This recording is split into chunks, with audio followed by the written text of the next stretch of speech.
અમરેલી જિલ્લાના ધારીમાં આમ આદમી પાર્ટીના પ્રભારી રાહુલ હરખાણી ફરી એકવાર વિવાદમાં આવ્યા છે। કરમદડી ગામના ઉપસરપંચ દિનેશભાઈની મંજૂરી લીધા વગર વિડીયો બનાવી સોશિયલ મીડિયા પર વાયરલ કરાતા રાજકીય ગરમાવો જોવા મળ્યો હતો। આ ઘટનાએ આમ આદમી પાર્ટીની પ્રતિષ્ઠા અને આવનારી સ્થાનિક સ્વરાજ્યની ચૂંટણીને લઈને પણ ચર્ચાઓ તેજ કરી છે। ધારી આમ આદમી પાર્ટીના પ્રભારી રાહુલ હરખાણી દ્વારા કરમદડી ગામના ઉપસરપંચ દિનેશભાઈની કોઈ પ્રકારની મંજૂરી લીધા વગર એક વિડીયો બનાવવામાં આવ્યો હતો, જે બાદમાં ફેસબુક પર વાયરલ કરવામાં આવ્યો। આ સમગ્ર ઘટનાને લઈને ઉપસરપંચ દિનેશભાઈએ મીડિયા સમક્ષ સ્પષ્ટતા કરતા જણાવ્યું હતું કે વિડીયો કેવી રીતે બનાવવામાં આવ્યો તેની તેને કોઈ જાણ નથી। સ્થાનિકોમાં ચર્ચા છે કે માત્ર સોશિયલ મીડિયા પર વ્યૂઝ અને પ્રસિદ્ધિ મેળવવાના ઉદ્દેશ્યથી આ પ્રકારનું પગલું ભરવામાં આવ્યું છે। રાહુલ હરખાણી અગાઉ પણ અનેક વખત વિવાદાસ્પદ પ્રવૃત્તિઓને કારણે ચર્ચામાં રહ્યા છે, જેના કારણે આમ આદમી પાર્ટીની છબી પર નકારાત્મક અસર પડી રહી હોવાનું કહેવાય છે। સ્થાનિક રાજકીય વિશ્લેષકોનું માનવું છે કે આવનારી સ્થાનિક સ્વરાજ્યની ચૂંટણી પહેલાં જો આવા કહેવાતા નેતાઓના વિવાદાસ્પદ કાર્યો ચાલુ રહેશે તો આમ આદમી પાર્ટીને તેનું રાજકીય નુકસાન ભોગવવું પડશે।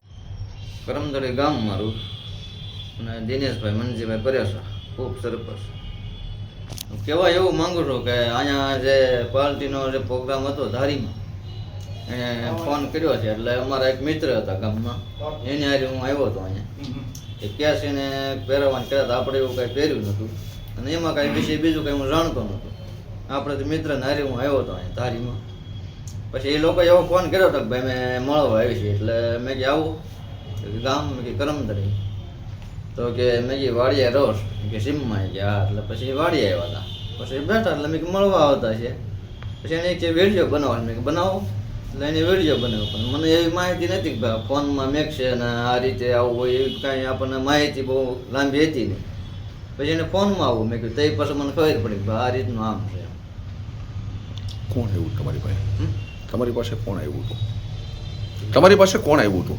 એ ભાઈ હતા, એને પછી હું ઓળખતો નહોતો કોણ ભાઈ હોય એને ઓળખતો નહોતો। આપણે ગામનાને કહેવાયથી મિત્રને કહેવાયથી આપણે મિક્સ આપણને પીવા આવતા છે, એટલે વાડીએ બેઠા હતા। એ ભાઈને પર આપણે કાંઈ પરિચય લાંબો નહોતો। ખેડૂત છો? હું ખેડૂત છું, બીજી આપણને આમ લાંબી આમાં કાંઈ ખબર પડતી, ખેતી કરી છે, આમાં કાંઈ માહિતી રાજકારણમાં હતી નહીં। વિડીયો ઉતાર્યો ને આવું કરશે એવી આપણને કાંઈ માહિતી હતી। અપ્પુ જોશી, દિવ્યાંગ ન્યૂઝ, બાબરા, અમરેલી।